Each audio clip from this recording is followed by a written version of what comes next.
శ్రీ గురు చరిత్ర 45వ అధ్యాయం. శ్రీ గణేశాయ నమః.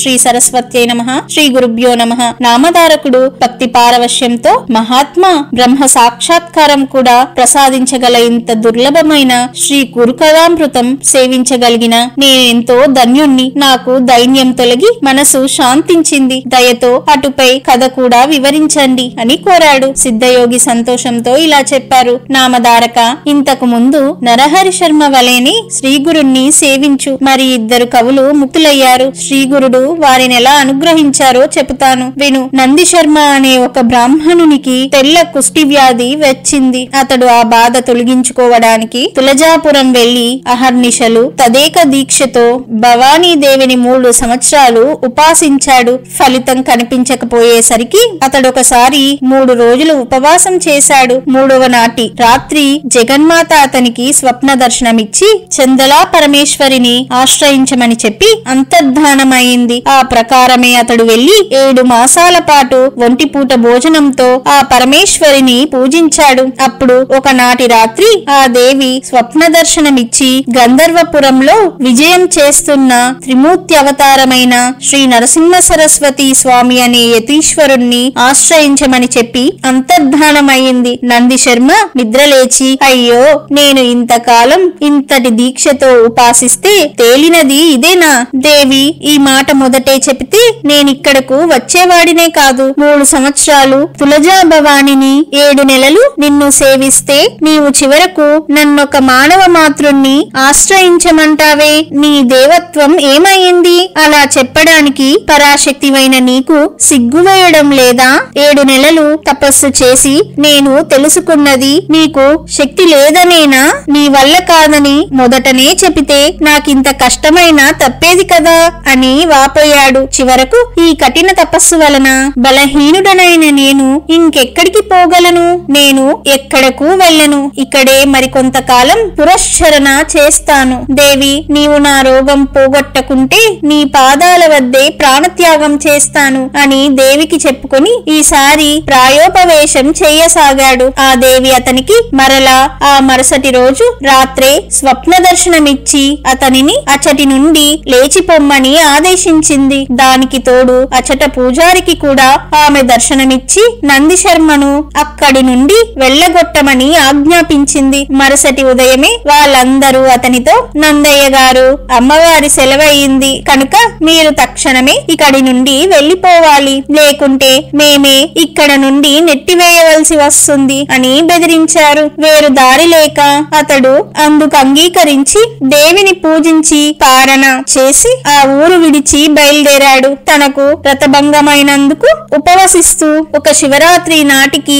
గాన్గాపురం చేరుకున్నాడు. అతడు దేవి చెప్పిన ఆ యతీశ్వరులు ఎక్కడ ఉన్నారని ఆ నగరవాసులను విచారించాడు. వారు శ్రీగురుడు శివరాత్రికి నిన్నటి దినమంతా ఉపవసించి స్నానానికని సంగమానికి వెళ్లారు, కొద్దిసేపట్లో తిరిగి వస్తారు అని చెబుతున్నారు. ఇంతలోనే ఆ యతిరాజు వస్తుండడం చూచి వారు ఆ కుష్ఠిరోగిని దూరాన్నే ఉండమని చెప్పారు.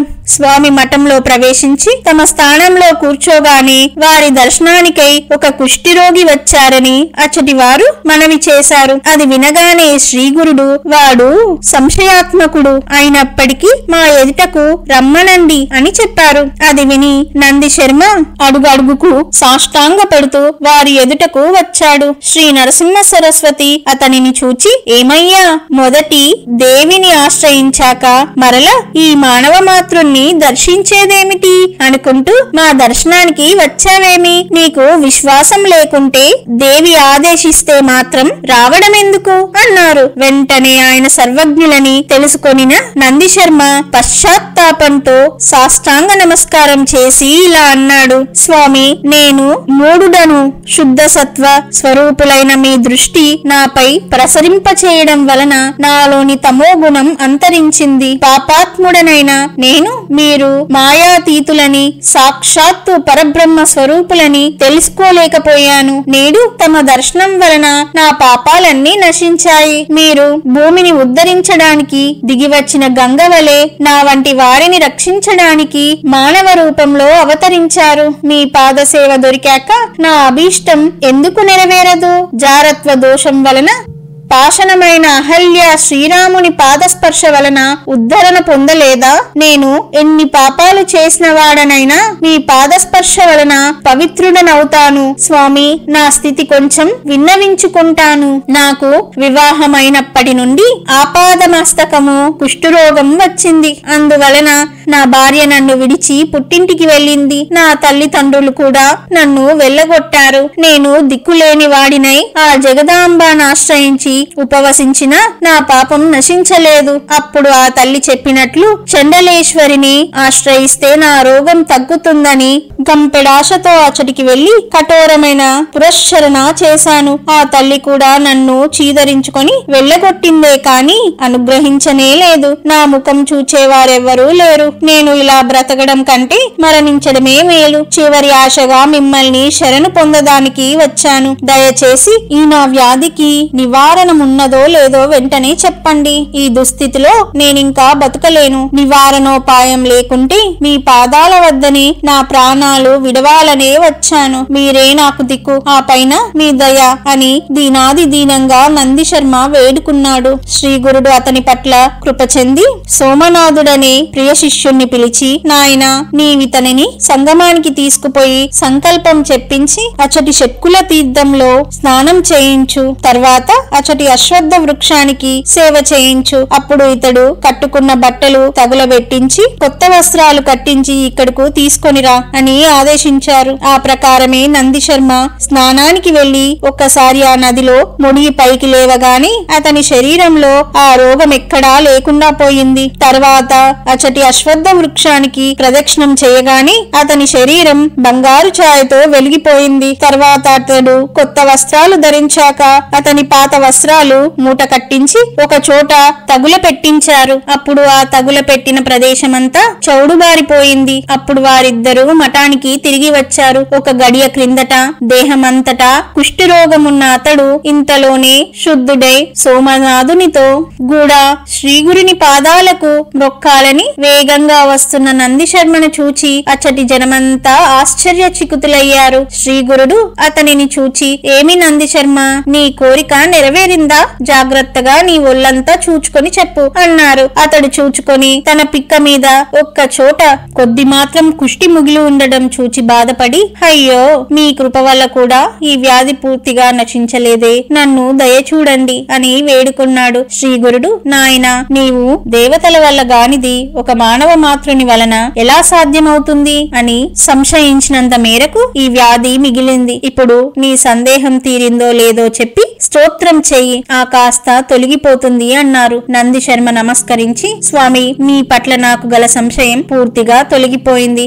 కాని నేను చదువుకోలేదు. మందబుద్ధి అయిన నాకు మిమ్మల్ని స్తుతించడం ఎలా సాధ్యం అని ఆయన పాదాలకు నమస్కరించాడు. అప్పుడు ఆయన, నాయన ఏనుగు నోటి నుండి బయటకు పెరిగిన దంతంలా మా నోటి నుండి వచ్చిన వాక్యం వెనుకకు మరలదు. మేము చెప్పిందే చేయాలి అని కొంచెం భస్మం తీసుకొని అతనిని నోరు తెరవమని చెప్పి అతని నాలుక చివర ఉంచారు. అతడు వెంటనే జ్ఞానవంతుడై లేచి నిల్చుని చేతులు కట్టుకొని స్వామిని భక్తి పారవశ్యంతో ఇలా స్తుతించాడు. ఓ పరమేశ్వర, శ్రీగురు నీవే ఆ పరబ్రహ్మ స్వరూపము. నీవు సర్వకర్తవు, సర్వభర్తవు, అవ్యయుడవు, ఆత్మస్వరూపివి. నీవే ప్రకృతి యొక్క త్రిగుణాల నుండి భూతాలను పుట్టించి మాయావశమైన ఇంతగా విస్తరించిన ఈ చరాచర జగత్తును సృష్టించావు. ఈ ప్రపంచమంతటిలో మానవుడొక్కడే జ్ఞానానికి పాత్రుడు. అలాంటి మానవుడు కూడా దాటనలవి గాని నీ మాయ చేత భ్రాంతి చెంది సంకల్పవంతుడై పాప పుణ్యాల వలన ఈ సంసారంలో భ్రమిస్తున్నాడు. వీడు ఎన్ని కల్పాలకైనా ఈ మాయ నుండి బయటపడలేదు. ఒకప్పుడు సత్కర్మల వలన ఊర్ధ్వలోకాలకు పోయినా ఆ పుణ్యం వ్యయమవగానే క్రిందకు వచ్చి చంద్రమండలంలో పడతాడు. తర్వాత వర్షంతో పాటు భూమికి చేరి అన్నమవుతాడు. అప్పుడు జీవుల చేత భక్షింపబడి రేత స్వరూపుడై తల్లి గర్భములో పడతాడు. క్రమంగా నెలలు గడిచిన కొద్దీ ఎన్నో మార్పులు చెందుతూ తల్లి సేవించే ఆహారము, వేడి మొదలైన పదార్థాల వలన ఎన్నో బాధలు పడతాడు. అయినా జ్ఞానం లోపించడం చేత పరమాత్మ అయినా మిమ్మల్ని స్మరించనే లేడు. ఆ గర్భచర నుండి తప్పించుకొని బయటపడ్డాక కూడా తన బాధలు భయాలు ఎవ్వరికీ చెప్పుకోలేక ఎన్నో బాధలు పడతాడు. కాని మీ గురించిన జ్ఞానమే ఉండదు. బాల్యమంతా ఆటలతో గడిచిపోతుంది. యవ్వనంలో మదించి ఎన్నో పాపాలు చేస్తాడు. అప్పుడు కామవశుడై కాలమంతా గడిపేస్తాడు. వృద్ధాప్యంలో బలం క్షీణించడం వలన వ్యాధులు, సంసారికమైన చింతలు అతనిని తలమునకలు చేస్తాయి. వాటి వలన అంతిమ క్షణంలో కూడా మిమ్మల్ని హృదయపూర్వకంగా స్మరించనైనా లేడు. నేను కూడా ఇలానే మాయలో పడి ఎంతో కాలం మిమ్మల్ని స్మరించలేకపోయాను. ఇటువంటి ఘోరమైన సంసారంలో చిక్కిన నాకు ఇప్పుడు మీ దర్శనం లభించింది. మీరు నరరూపం ధరించి ఈ విశ్వాన్ని తరింపజేయడానికి అవతరించిన విశ్వపాలకులు. అజ్ఞానందులైన పామరులు మిమ్మల్ని గుర్తించనైనా లేరు. స్వామి, నన్ను సంసార సాగరం నుండి తరింపచేయి అని స్తుతించాడు. అప్పుడతడు ఆ పారవశ్యంలోని ప్రజల వైపు తిరిగి, ఓ జనులారా, ఇక్కడ మన మధ్యనున్న శ్రీగురుడు సాక్షాత్తు పరమేశ్వరుడే కాని మానవ మాత్రుడు కాడు. వీరి దర్శనం వలన నా పాపాలన్నీ దావానలం వలన ఎండుటాకులు భస్మమైనట్లు నశించిపోయాయి. వీరి పాద స్పర్శ వలన బ్రహ్మచే రాయబడిన మొసటి రాత కూడా మారిపోగలదు. పెన్నిది వలె నేడు మనకీయన లభించారు. అయినా మనం ఈయనను గుర్తించలేకున్నాము. ఆత్మ శ్రేయస్సు కోరుకున్న వారందరూ ఈయనను భజించి ధన్యులు కండి. ఈయన మహత్యాన్ని నేనెంతని వర్ణించను? వాక్కుకు మనస్సుకు అతీతమైన ఈయన మహిమను వర్ణించబోయే వేదమే మూగబోయింది అని ఇక నోట మాట రాక ఆనంద బాష్పాలు కారుస్తూ నిల్చుండిపోయాడు. అతడు చేసిన స్తోత్రానికి సంతోషించిన శ్రీగురుడు అచటి వారితో, ఈ బ్రాహ్మణునికి కవీశ్వరుడు అని బిరుదిస్తున్నాము. నేటి నుండి అందరూ ఇతనిని కవీశ్వరుడనే పిలవండి అని చెప్పారు. ఇంతలో తన పారవశ్యం నుండి తెప్పరిల్లిన నందిశర్మ తన శరీరం పరిశీలించుకున్నాడు. అంతకు ముందు మిగిలిన కొద్దిపాటి కుష్టు కూడా మటుమాయమవ్వడం గమనించి సంతోషంతో స్వామికి నమస్కరించాడు. నాటి నుండి నందిశర్మ శ్రీగురుణ్ణి సేవిస్తూ ఆయన మహత్యాన్ని కీర్తిస్తూ స్వామి సన్నిధిలోనే ఉండిపోయాడు. ఇటువంటి కవీశ్వరుడే మరొకడు కూడా శ్రీగురుణ్ణి సేవించి తరించాడు. శ్రీ దత్తాయ గురవే నమః. శ్రీ శ్రీపాద శ్రీ వల్లభాయ నమః. శ్రీ నృసింహ సరస్వత్యై నమః.